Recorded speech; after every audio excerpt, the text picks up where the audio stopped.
2 நாள்ல என் பிறந்தநாள் வரப்போகுது. ஆனா என் ஃப்ரெண்ட்ஸ் கூட இல்லாம தனியா பிறந்தநாளை கொண்டாடுறதுல எந்த அர்த்தமும் இல்ல.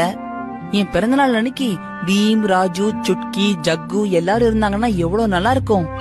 அதுக்கும் ஏற்பாடு பண்ணுவோம். அவங்களால துவாரகைக்கு வர முடியலன்னா என்ன, நான் டோலக்பூருக்கு போய் அவங்களோட என் பிறந்த நாளை சந்தோஷமா கொண்டாட போறேன்.